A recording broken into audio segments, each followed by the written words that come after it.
과학톡 최미영. 문경수입니다. 네. 문대장님, 네. 사실 우리가 살면서 어떤 질병에 걸릴지 미리 알 수 있다면 사실 미리 대처도 할 수 있을 텐데 아무래도 미래의 의학은 그렇게 발전을 하게 될 것 같습니다. 네, 그렇습니다. 질병을 예측해서 예방하는 맞춤형 의학도 연구되고 있지만 한편으로는 꿈의 의학으로 불리는데요. 줄기세포를 이용해서 이미 손상된 장기를 복원하는 연구가 관심을 모으고 있습니다. 네, 오늘 과학톡은 난치성 치료에 희망이 되고 있는 줄기세포란 무엇이고 그 연구는 어디까지 와 있는지 이야기 나눠보겠습니다. 박사님, 줄기세포라는 게 어떤 건가요? 줄기세포를 개념적으로 일단 정의를 한다면 크게 두 가지 특성이 있는 세포라고 얘기를 할 수가 있습니다. 첫 번째로는 자가재생산이라고 하는 능력하고 그다음에 분화능이라는 하는 능력을 갖고 있습니다. 그리고 이 줄기세포는 기본적으로 우리 몸을 만드는 그런 세포이기도 하고요. 현재 우리 몸에서 존재를 해서 우리 몸의 기능을 우리가 몸이 정상적으로 기능을 수행할 수 있도록 유지를 시켜주는 그런 역할을 하는 그런 세포라고 얘기할 수도 있습니다. 그러니까 세포라는 게 항상 살아있는 게 아니라 어느 정도 시간을 지나게 되면 늙어 죽게 되는데요. 네, 그렇게 해서 소실된 그런 세포들을 다시 이제 공급을 해주려면 뭔가 그 근원이 되는 세포가 있어야 되고 그게 이제 줄기세포라고 볼 수 있습니다. 그렇기 때문에 우리 몸에 있는 모든 조직과 장기에는 이론적으로 다 줄기세포가 있는 거로 일단 생각은 하고 있습니다. 네. 중고등학교 친구들이 수행평가로 세포를 현미경으로 가장 많이 관찰하는데 그때 이제 표피세포를 가장 많이 관찰을 하잖아요. 저도 이제 학창시절 때 관찰해봤을 땐 이게 내 몸에 있었다고 이런 질문들을 많이 들었었는데 그럼 줄기세포는 실제로 관찰을 하면 어떤 좀 모양으로 생겨요? 세포라는 게 우리 몸에 한 230여 종의 그런 분화된 세포가 있다라고 알려져 있습니다. 근데 그 세포들이 모양이 다 다르고요. 네. 그리고 줄기세포도 마찬가지로 그 있는 위치에 따라서 모양이 다 다르고요. 조직마다 얘네들이 기여하는 그런 기능들이 다 다르기 때문에 얘네도 각자 모양이 이제 특별한 모양을 가지고 있다라고 얘기는 어렵습니다. 대략적으로 봤을 때 일반적인 세포보다는 약간 좀 작은 특성이 있을 거다라고 생각을 하고 있고요. 그리고 이제 얘네들이 위치하고 있는 그런 그 공간상에 따라서 그 모양들이 또 바뀌기도 하고 그렇습니다. 네. 앞서 박사님께서 설명하시면서 이 줄기세포는 분화능을 가진 세포라고 말씀을 하셨는데 분화능이 정확히 어떤 의미인가요?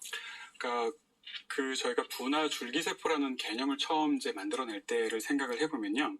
그러니까 나무를 하나 상상하시면 좋을 것 같습니다. 나무의 각 끝에는 그 230여 종에 해당되는 그런 분화된 세포들이 있을 거라고 생각을 하고요. 근데 나무의 줄기로부터 시작을 해서 이 가지들이 뻗어나가는 그런 상태라고 생각할 수 있습니다. 그래서 줄기세포는 실제로 그 줄기 간자를 써서 영어로는 스템이라는 그런 줄기라는 뜻을 써서 스템셀 내지는 줄기세포라고 얘기를 하고 있고요.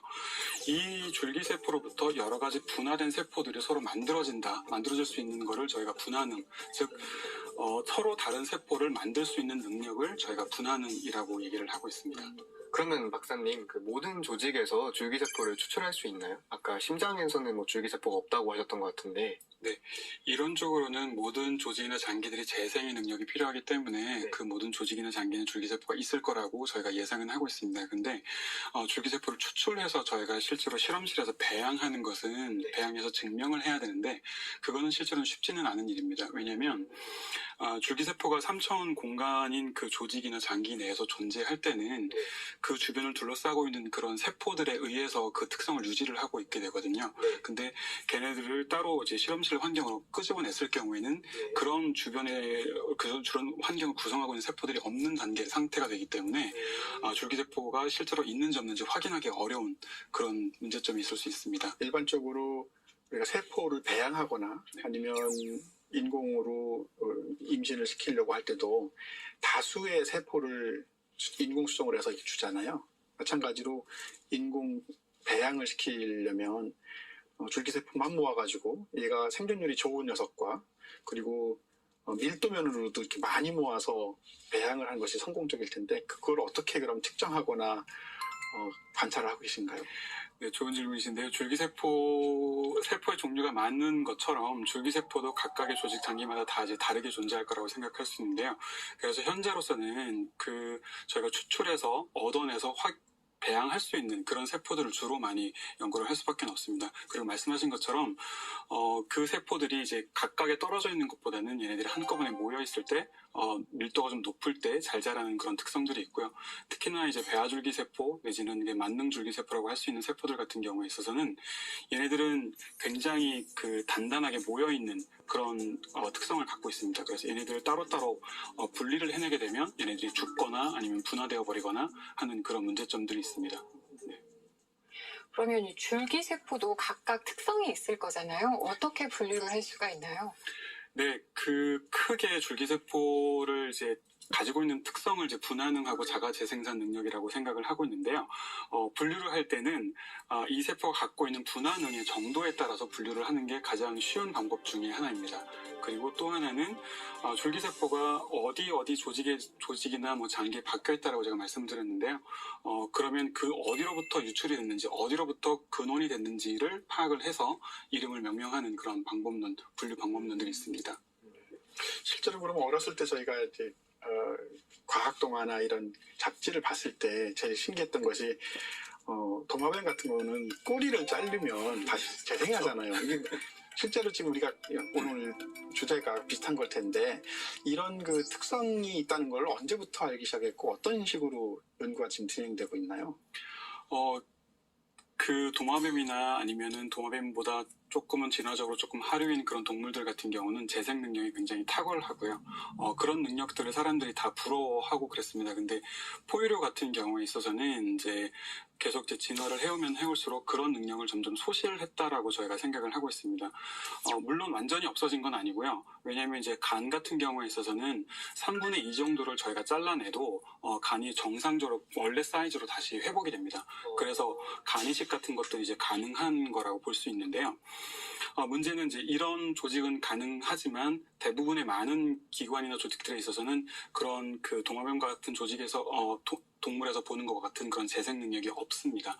없게 됐기 때문에 이걸 어떻게 하면 우리가 이제 활용할 수 있을까라는 그런 측면에서 접근을 해봤을 때 이렇게 재생 능력을 일으키는 근본적인 세포가 줄기세포라는 걸 저희가 확인을 했고 그러면 그 줄기세포를 좀 더 많이 늘려서 배양을 해서 늘려서 그거를 다시 원래 치료가 필요한 곳에 다시 투입을 해주게 되면 저희가 그 능력을 대신해서 활용할 수 있지 않을까라고 하는 게 그게 이제 재생의학적 접근이라고 할 수 있습니다. 그래서 재생의학이라는 것이 다른 게 아니라 기본적으로는 재생 능력을 다 갖고 있지만 그 능력을 저희가 질병이 걸리게 되면 소실되는 그런 경우들이 있는데 그럴 때 이 줄기세포를 이용을 해서 필요한 세포들을 충분히 만들어서 제공을 해줌으로 해서 소실된 기능을 다시 회복시키는 것을 이제 저희가 재생의학이라고 부르게 되고요. 그리고 그 재생의학에서 가장 중요한 역할을 하게 되는 그러한 근원적인 세포가 줄기세포라고 볼 수 있습니다. 박사님, 그럼 각각의 위치에서 채취된 줄기세포의 특징은 다른 건가요? 줄기세포가 추출되는 위치에 따라서 설명을 조금 드리면 좀 편할 것 같은데요. 크게 봤을 때 그 추출된 위치에 따라서 분류를 해보면 배아줄기세포하고 그다음에 성체줄기세포로 나눌 수 있습니다. 성체줄기세포는 그 말 그 자체로 성체 몸에 성체에 존재하는 그런 세포고요. 그리고 성체에는 각각의 조직과 장기들이 서로 다른 조직과 장기들이 있고 그 각각의 서로 다른 조직과 장기에는 서로 다른 줄기세포가 있을 수 있다라고 생각을 합니다. 그래서 실제로는 성체 줄기세포로 부르기도 하고 저희가 조직 특이적 줄기세포라고 얘기를 하기도 합니다. 제일 중요한 문제는 우리 사람들의 욕심은 줄기세포를 아무 때나 손상된 부위에 딱 집어넣으면 알아서 막 만능으로 딱 움직일 것 같은데 실제로 그런 조직에 적합하게 맞게 맞춤으로 분화하는 거를 제어해주는 어떤 명령체계가 있을 것 같아요. 그거를 지금 어느 정도 제어를 할 수 있을까요? 저희가 원하는 줄기세포를 딱 넣어주면 제일 좋을 수 있을 텐데요. 근데 그 줄기세포를 아까 말씀드린 것처럼 인공적으로 배양하는 것 자체가 어려울 수 있고요. 그리고 그렇게 배양한 줄기세포는 실제로는 그 기능을 많이 소실을 하게 되게 됩니다. 그렇기 때문에 넣어준다라고 해서 그 자체를 그냥 그대로 양을 늘려서 넣어준다라고 해서 제 기능을 수행하지 못하는 경우들이 이제 많게 되고요. 그리고 실제로는 줄기세포보다는 줄기세포가 공급하는 그 세포, 즉 분화된 세포를 공급해 주는 것이 실제로는 치료 효과를 나타내는데 더 안전한 방법이라고 생각할 수도 있습니다. 네. 그리고 줄기세포의 종류에 따라서 이 치료 방법들이 워낙 다양하게 존재할 수 있기 때문에 이거는 질환에 따라서 저희가 설명을 조금 다르게 해드려야 될 것 같고요. 그래서 아까 처음에 설명드렸던 줄기세포가 갖는 특성 중에 분화능이라는 것이 있는데 그 분화능을 가지고 설명을 하면 조금 더 이해하실 수가 있을 것 같은데요. 분화능의 저희가 종류를 크게 몇 가지로 나눠서 설명을 하고 있습니다. 근데 그 분류 기준을 보게 되면 전분화능이라는 것이 있고요. 전능성이라는 것이 있고요. 그 다음에 만능성이라는 것이 있고, 그 다음에 다능성, 그 다음에 단능성, 이렇게 표현을 하고 있습니다. 그래서 만능성 같은 경우를 일단 설명드리는 게 제일 좋을 것 같은데요. 만능 줄기세포라고 불리기도 하고 저희가 만능성을 갖고 있다라고 얘기를 하고 있는데 이 만능성이라는 거는 우리 인체를 구성하는 230여 종이라고 추정되는 그 세포를 모두 다 만들 수 있는 세포의 능력을 저희가 만능성이라고 얘기를 합니다. 그래서 대표적으로 만능성의 분화능을 갖고 있는 세포가 배아줄기세포입니다. 왜냐하면 배아 단계에서부터 저희가 발생이 되어서 하나의 성체를 만들기 때문에 배아 상태에 있는 세포들은 우리 몸을 구성하는 모든 세포를 다 만들 수 있는 특성을 갖고 있다라고 생각을 하게 되는 겁니다. 그래서 그걸 통해서 복제도 가능하고 이렇게 되는 걸까요? 네네. 그리고 이제 다능성 세포 같은 경우는 이제 가장 대표적인 것들이 이제 성체줄기세포라고 생각할 수 있고요. 성체줄기세포 중에서 예를 들어서 조혈모 세포를 들어보자면 혈액을 구성하는 모든 종류의 혈구 세포를 만드는 세포가 조혈모 세포입니다. 근데 이 조혈모 세포가 분화시킬 수 있는 그런 그러니까 혈구 세포에는 백혈구, 적혈구, 그다음에 NK 세포, 그다음에 덴드리틱 셀 이런 것들 종류로 이제 몇 가지 종류로 이제 한정이 되어 있습니다. 이런 것들을 저희가 그래서 다능성이라고 얘기를 하고 있고요. 그럼 아까 여러 종류의 그 줄기세포를 말씀하셨는데 만능도 있었고 네. 다능도 있었고 단능도 있었는데 기왕이면 만능이 좋을 것 같긴 한데요. 일반적으로 공학적으로는 여러 면에 다양하게 쓰이는 것이 효율이 떨어지는 걸로 유명하거든요. 아마도 지금도 배아줄기세포를 이제 증식을 시키기 위해서 여러 가지 방법이 쓸 텐데, 국내 사람과 해외 사람의 그 세포를 증식시키는 방법이 다릅니까? 아니면 공통으로 표준화된 것이 있습니까? 기본적으로는 표준화되었다라고 말씀드릴 수 있고요. 배아줄기세포가 배양되는데 줄기세포가 크는데 필요한 그런 여러 가지 몇 가지 중요한 영양소나 아니면 저희가 이제 사이토카인이라고 부르는 그런 단백질들이 이제 알려져 있습니다. 그래서 그런 것들을 이제 배양액에 첨가를 해서 이제 활용을 하게 되고요. 그리고 그런 단지 이제 그런 배양액의 조성들이 이제 각각의 만들어낸 회사들마다 조금씩 다를 수가 있고 목적에 따라서 어떤 것들을 조금 더 넣어주거나 덜 넣어주거나 해서 특성을 조금 더 좋게 해주거나 하는 그런 방법론들이 있습니다. 그럼 이런 네. 부분이 연구가 되면 백혈병도 치유할 수가 있게 되는 건가요? 현재 백혈병을 치유할 수 있는 방법이 저희가 아시는 것처럼 골수 이식이라는 방법이죠. 근데 그 골수 이식이라는 것이 실제로는 줄기세포를 투여하는 방법입니다. 네. 그러니까 골수 안에, 저희가 이제 골수라는 것이 뼈 안쪽에 있는 그러한 세포 집단인데요. 그 뼈 안에 존재하는 세포가 골수 줄기세포입니다. 그래서 백혈병을 치료하기 위해서 방사선을 조사를 해서 우리 몸에 있는 그 암화된 세포들을 다 죽이고 난 후에 그 다음에 정상적인 조혈모 세포를 이식을 해주게 되면 그렇게 되면 정상적인 상태의 혈구 세포가 나오게 돼서 백혈병이 치료가 되는 겁니다. 박사님, 그 백혈병 치료에도 줄기세포가 활용이 된다라고 말씀을 하셨는데 그러면 그 줄기세포 연구가 필요한 그 이유나 목적에 대해서 좀 설명해 주시죠. 골수주 이식에 대해서 조금 더 이제 말씀을 좀 드리는 게 좋을 것 같은데요. 골수 이식을 할 때는 실제로는 이제 장기 이식과 마찬가지로 줄기세포를 이식하는 거긴 하지만 장기 이식과 마찬가지로 이게 면역 이식을 받을 수 있는 사람이 있고 이식을 받지 못하는 사람이 있을 수가 있습니다. 즉 면역이 이 사람과 면역이 맞을 수 있느냐, 맞을 수 없느냐에 따라서 이식 가능하냐, 가능하지 않느냐를 결정을 하게 됩니다. 그래서 이제 골수 이식을 받기 위해서 대기해야만 하는 그런 환자들이 많게 되는 건데요. 만약에 그 이식을 받아야 되는 환자의 줄기세포를 저희가 만들 수 있고, 그 다음에 그 환자의 줄기세포로부터 조혈모세포를 만들 수 있다면 그 조혈모세포를 만들어서 그 환자한테 직접 이식을 해주게 되면 백혈병의 치료를 훨씬 더 수월하게 할 수 있게 됩니다. 그 배아줄기세포 관련해서 이런 생명과학적 측면 말고도 윤리적인 측면이나 법적으로도 어떻게 좀 제도가 많이 마련되었는지 아니면은 규제가 심하다가 완화되는 추세인지 연구를 위해서. 배아줄기세포 부분에 있어서 가장 문제가 된다고 생각하는 게 윤리적인 문제입니다. 왜냐하면 저희가 배아 단계, 생명체를 어느 단계에서부터 우리가 생명체로 볼 것이냐라는 한 질문으로 시작이 될 수 있습니다. 배아줄기세포가 추출되는 그 단계가 어디냐면 이제 배반포라고 불리는 단계입니다. 근데 그 배반포 단계는 이제 엄마의 뱃속에서 착상이 되기 바로 전 단계에 있는 세포라고 볼 수 있고 집단이라고 볼 수 있거든요. 그렇기 때문에 종교적 입장에 따라서는 이 배반포 자체도 생명체로 볼 수 있다라고 사람들이 생각을 하고 있습니다. 또한 마찬가지로 저희가 시험관 아기를 만들 때 저희가 만드는 것이 배반포 단계입니다.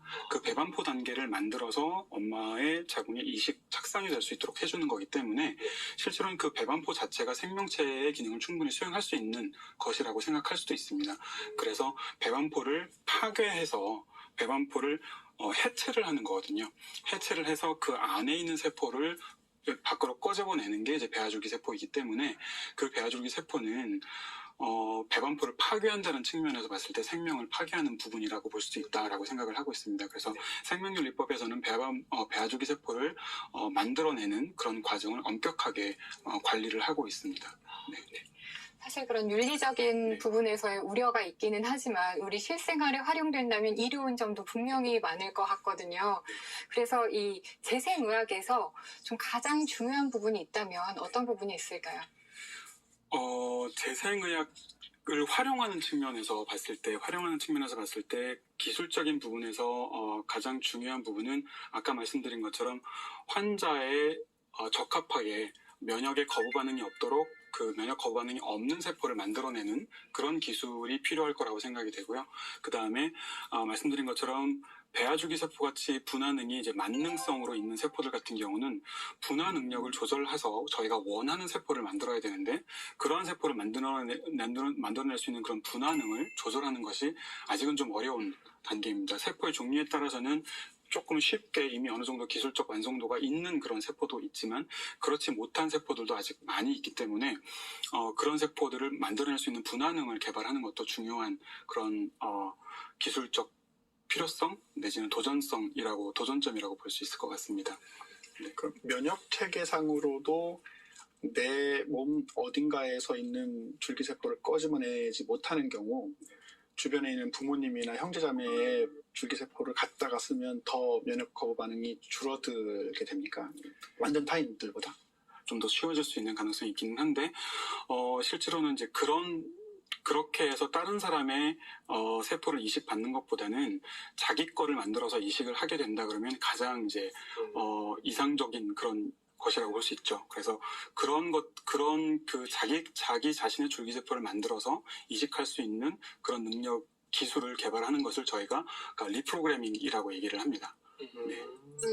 박사님, 프로그래밍을 다시 짠다는 의미 같은데 정확히 어떤 의미인가요? 네, 정확하게 짚으셨는데요. 네. 저희가 우리 몸에 존재하는 아까부터 230여 종의 그런 세포들이 있는데 이 세포들은 수정란 하나부터 시작을 한 거거든요. 수정란 하나부터 얘네들이 계속 발생을 하면서 분화가 되고 세포 수가 늘어나고 하면서 각각의 적절한 시점에 따라서 얘네들이 분화가 되고 그다음에 다른 곳으로 이동을 하게 되고 거기에 따라서 다시 또 분화를 하게 되고 하면서 이런 일련의 그 시퀀스를 다 갖고 있다라고 생각을 할 수 있습니다. 네, 저희가 그걸 다른 말로 세포의 운명이라고 얘기를 하고 영어로 이제 셀 페이트라고 얘기를 하게 되는데 그 세포의 운명이 이미 다 결정되어 있다는 것이 기본적으로는 이제 사실입니다. 근데 그리고 저희가 그걸 다 이미 프로그램 되어 있다, 결정이 되어 있으니까 이미 우리 몸에 프로그램 되어 있다라고 얘기를 하고 있기도 하고요. 근데 이걸 다시 이 프로그램 되어 있는 걸 다시 뒤집어 엎어서 다시 프로그램을 짠다라는 의미에서 리프로그래밍이라고 표현을 하고 있습니다. 그러면 이제 그럼 리프로그래밍이라는 게 뭐냐라고 설명을 드린다면 아주 단순하게는 A라는 세포가 있으면 이 세포의 운명을 A라고 운명이 정해진 세포를 B라는 세포로 바꾸는 것, 그 자체를 저희가 리프로그래밍이라고 얘기를 합니다. 네. 그래서 A라는 세포가 만약에 B라는 세포가 있다 그러면 B라는 세포가 저희가 배아줄기 세포와 같은 종류의 세포라고 얘기를 한다면 이거를 저희가 역분화라고 얘기를 하게 됩니다. 즉 완전히 분화된 세포로부터 아주 극초기의 단계, 그러니까 생명이 발달하기 단계 아주 초기의 단계로 되돌아가는 그런 상태이기 때문에 저희가 역분화라는 말을 쓰고 있고요. 그리고 2006년에 일본의 이제 시냐 야마나카라고 하는 사람이 이 기술을 개발을 했습니다. 그래서 아주 쉽게 완전히 분화된 성체 세포로부터 배아줄기 세포와 같은 상태의 그런 세포를 만들어내는 기술을 만들었고 이렇게 만들어진 세포를 저희가 유도만능 줄기 세포, 영어로는 iPSC라고 부르게 됩니다. 리프로그래밍 얘기가 나왔으니까 우리나라에서도 아주 한때 굉장한 사회적 이슈가 됐었고 문제가 됐긴 했는데 황우석 교수님 이야기를 안 할 수가 없을 텐데요. 그분이 한 것은 어디까지 연구가 됐었고 그 이후에 한동안 이렇게 줄기세포 하신 분들은 좀 어려움이 많았다고 말을 많이 들었었고요. 아, 네, 정말 어렵고 중요한 그런 질문을 해주셨는데요. 황우석 교수님이 하셨던 기술 같은 경우도 마찬가지로 리프로그래밍 기술 중에 하나라고 볼 수 있습니다. 즉 완전히 분화된 세포의 핵을 꺼집어내서 이 핵을 난자에다가 투입을 하게 되면 난자의 핵을 치환하게 되는 거죠. 그러니까 난자의 핵을 성체의 핵으로 바꾸게 되는 그런 기술입니다. 그래서 저희가 핵치환이라고 부르게 되고요. 그렇게 해서 치환이 된 그런 세포 같은 경우에 있어서는 이게 수정란과 같은 상태가 되게 됩니다. 그래서 다시 발생을 시작을 하게 됩니다. 즉 수정란에서부터 시작을 해서 2세포 단계, 그 다음에 4세포 단계, 그 다음에 8세포 단계를 거쳐서 배반포 단계에 이르게 됩니다. 그러면 배반포 단계에 이르게 되면 이 상태에서 배반포를 해체를 해서 그 안에 있는 내부세포괴라고 부르는 저희가 세포 집단이 있는데 이 집단을 저희가 세포 배양 접시에다 배양을 하게 되면 이게 배아줄기 세포가 됩니다.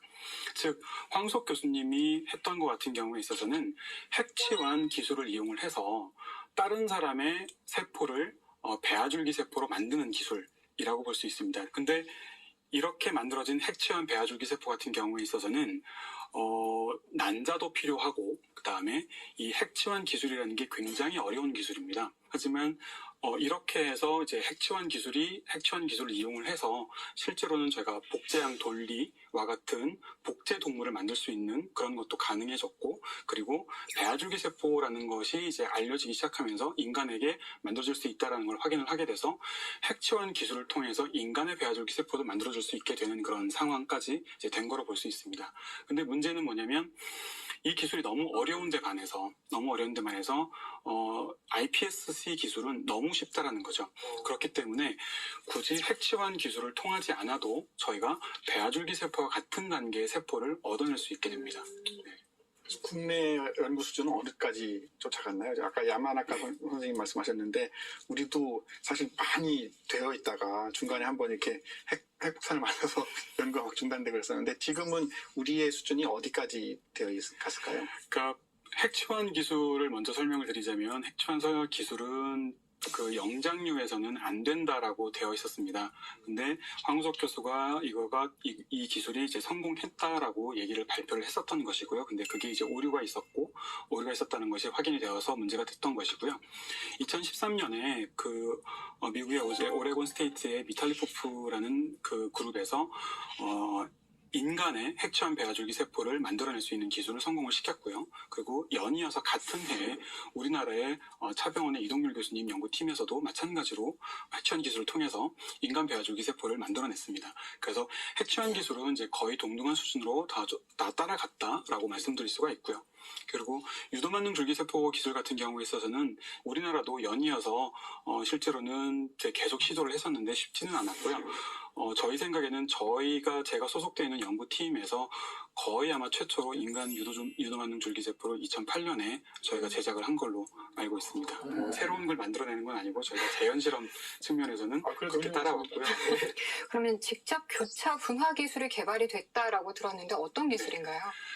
네, 리프로그래밍 기술이라는 게 쉽게 말씀드리면 A라는 세포를 B라는 세포로 만드는 기술이라고 설명을 드렸는데요.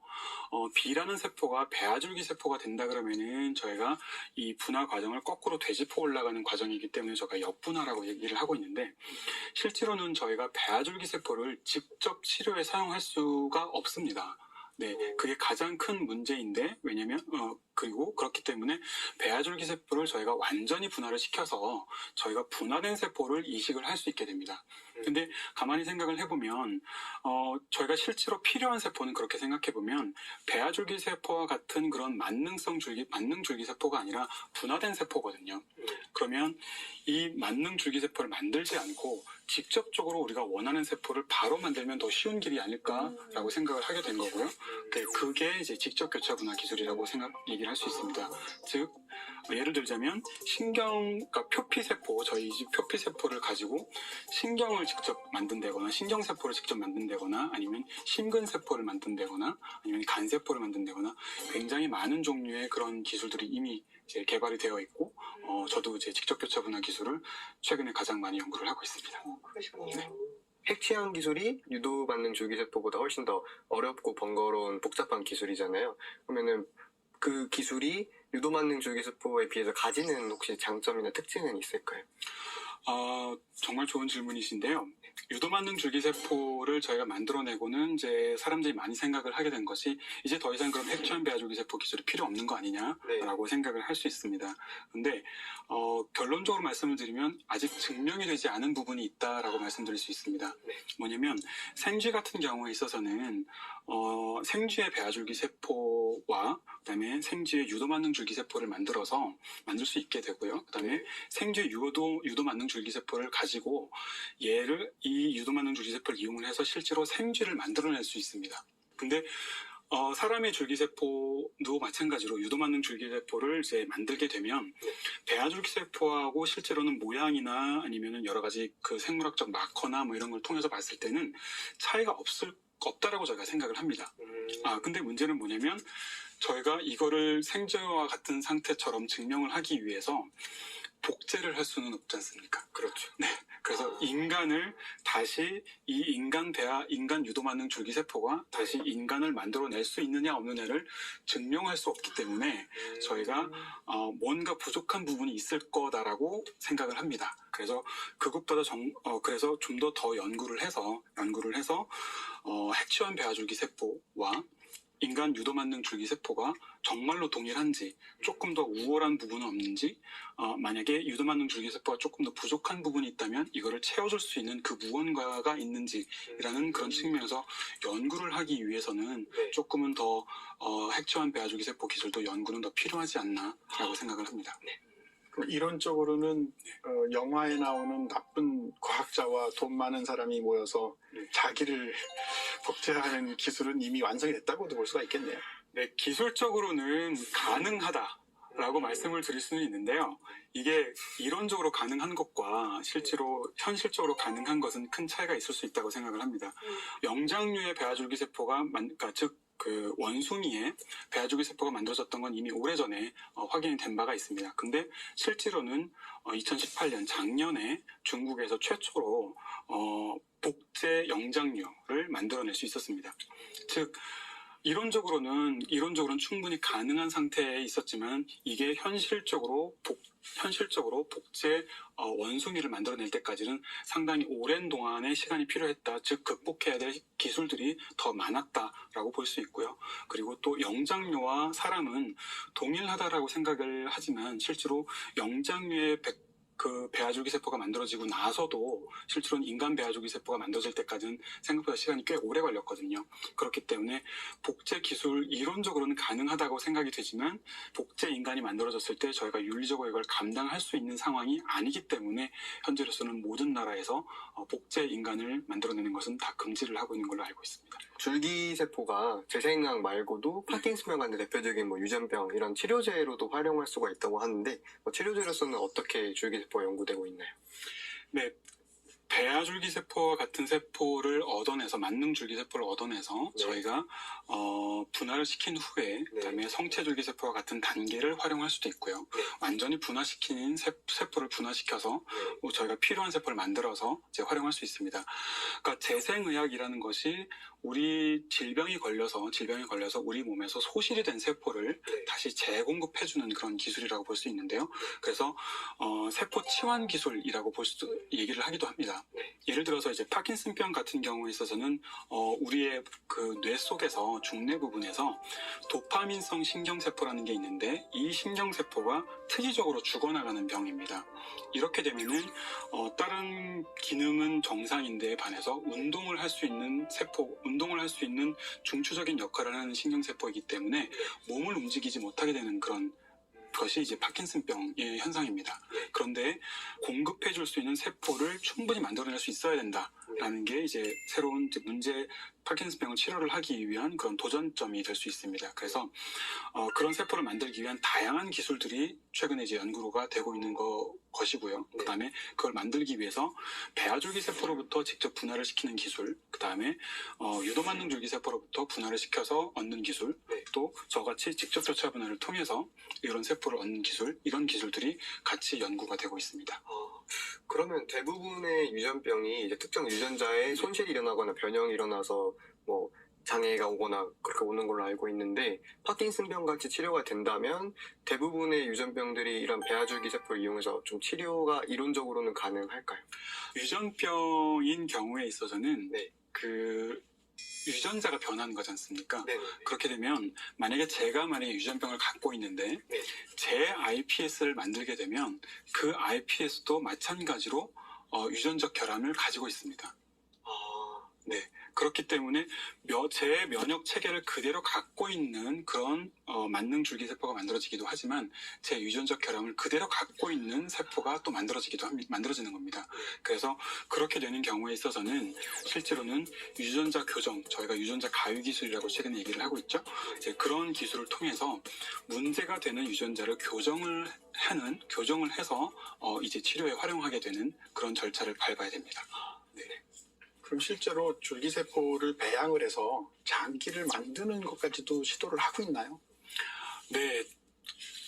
저희가 이제 생각하기에 보통 장기라고 하면은 이제 굉장히 큰 규모의 장기, 큰 사이즈를 갖고 있는데요. 아직까지 그 정도 크기를 직접 만들어낼 수 있는 기술은 없습니다. 네. 너무 크기 때문에 그리고 그 안에는 굉장히 많은, 생각보다 저희가 기대하는 것보다 많은 종류의 그런 세포가 있을 수 있고, 그다음에 그 줄기세포도 거기 안에 간이라고 치자면은 간세포도 있지만 간 줄기세포에 해당하는 그런 세포들, 그다음에 거기를 구성하는 혈관세포들, 뭐 이런 다양한 세포들이 있을 수 있습니다. 근데 그거를 완벽하게 재현을 해낸다는 게 현재로서는 기술적으로는 어렵습니다. 근데 최근에 조금 희망적인 그런 기술이 좀 개발이 됐는데, 그게 뭐냐면 이제 오가노이드라고 하는 기술입니다. 올간이라는 그런 영어와 오이드라고 하는 이 비슷한 뭔가를 만들어낸다라는 그런 오이드라는 그 영어를 합쳐서 이제 올가노이드라고 얘기를 하는 건데, 즉 올간 장기하고 비슷한 그런 뭔가를 만들어낼 수 있다라고 하는 기술이고요. 저희가 그래서 장기 유사체라고 부르고 있습니다. 그 박사님께서 연구하고 계신 한국생명과학연구원 줄기세포 연구센터가 어떤 곳인지 좀 소개해 주시고요. 앞으로 연구 목표는 또 어떤 곳인지 좀 소개해 주시죠. 줄기세포 연구센터 이전에 저희가 이제 발생분화 연구실이었습니다. 그래서 저희가 핵치환 기술 뭐 이런 것들을 같이 연구를 하고 복제 동물을 만들던 그런 연구실로부터 저희가 근원을 두고 있다라고 생각을 할 수 있는데요. 최근에는 이제 그런 기능들이 조금 약간 이제 분화가 되어서 저희가 이제 지금 현재는 줄기세포 쪽에 집중을 하고 있기는 합니다. 근데 저희 연구센터에서는 재생의학적 치료제를 개발하는 그런 연구도 하고 있고요. 그 다음에 질병을 모델링하는 그런 연구 또한 같이 진행을 하고 있습니다. 뭐냐면 줄기세포를 이용을 해서 저희가 그 질병을 모사할 수 있는 것이 가능합니다.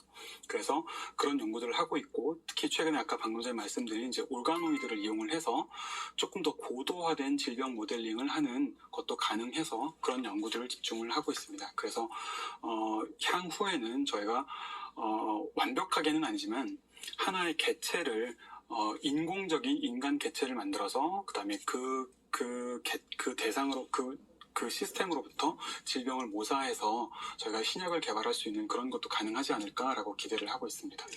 네. 이렇게 해서 오늘 저희가 좀 인류에게 새로운 가능성을 열어줄 수도 있는 줄기세포 그리고 또 재생의학에 대해서 이야기를 나눠봤는데요. 오늘 어떠셨습니까? 확실히 줄기세포 이게 세포 이름 자체는 되게 단순하고 되게 이쁜데 내용 자체는 되게 어려워서 실제로 많은 학생들이 특히 이 세포 부분, 생식과 발생 부분을 공부할 때도 엄청 어려워하더라고요. 그래서 줄기세포라는 게 사실 정말 무궁무진한 기술이라고 생각해서 저는 사실 지금 가장 화두가 되고 있는 AI, 인공지능 이런 분야랑 또 결합을 하면은 또 엄청나게 많은 발전을 이룰 수 있을 것 같다는 생각과 동시에 이런 윤리적인 문제, 아까도 말씀하셨듯이 복제된 인간은 지금 만들지 않기로 전 세계적으로 금지가 되어 있는 상태에서 이것들을 어떻게 풀어나가야 될지 연구를 하다 보면 분명히 그 이상의 성과를 거둘 텐데 그런 측면에서의 접근도 중요하다고 느끼게 되었습니다. 후천적 면역 지네틱스, 에피지네틱스라고 하나요? 그런 것이 이제 중요한 것이 우리가 줄기세포를 지금 공부하고 연구하고 사람의 손상된 부분을 치유할 것으로 생각을 하지만 올바르게 잘 보존되어 있는 상태에서 줄기세포를 끄집어내야지 좀 더 치료도 좋고 잘 될 것 같습니다. 그래서 오래 사실 생각이라면 몸 상태를 건강하게 유지를 해놓고서 나중에 병이 걸렸을 때 치료 효과가 더 좋지 않을까. 그래서 늘 건강하게 운동을 많이 해야 될 것 같습니다. 네, 저희가 어쨌든 기대 수명이 100세 시대를 살아간다고 하잖아요. 네, 그러다 보니까 어느 때보다 건강에 대한 관심들이 많이 갖고 계시는 것 같은데 그런 관점에서 이 줄기세포가 또 우리 인간의 수명 그리고 또 난치병을 극복할 수 있는 또 새로운 단초가 되지 않을까라는 생각이 들어서 기대를 많이 하겠습니다. 지금 현재 그 줄기세포라는 부분에 대해서 많은 분들이 관심을 가져주시고 그렇기 때문에 저희 연구자들이 왕성하게 연구를 하고 있습니다. 그리고 최근에는 이런 만능 줄기세포를 이용을 해서 이제 진짜로 질병을 치료하기 위한 그런 것들이 이제 현실화되고 있는 상황에 이루어지고 있습니다. 그래서 조금만 더 노력을 하면 정말 이제 많은 분들이 이제 치료를 할 수 있는 그런 시대가 이제 올 수도 있을 거라고 생각을 하고 있고요. 참신하고 창의적인 그런 젊은 연구자들이 젊은 학생들이 이쪽 분야에 많이 들어와서 지금은 이제 리프로그래밍을 저희가 배양실 안에서 하고 있지만 실제로는 향후에는 생체 내에서 직접 저희가 리프로그래밍을 하게 된다 그러면 복잡한 과정 없이 직접 인체 내에서 직접 치료를 할 수 있지 않을까라는 그런 상상도 하고 있습니다. 그렇기 때문에 그런 기술들을 개발하기 위해서 좀 더 많은 똑똑한 그런 학생들이 이 분야에 관심을 가져주시면 좋겠습니다. 네, 오늘 이렇게 줄기세포에 대한 이야기 나눠봤는데요. 말씀 감사합니다. 네, 감사합니다. 감사합니다. 과학과 국민이 소통하는 시간 과학톡이었습니다. 시청해주신 여러분 고맙습니다.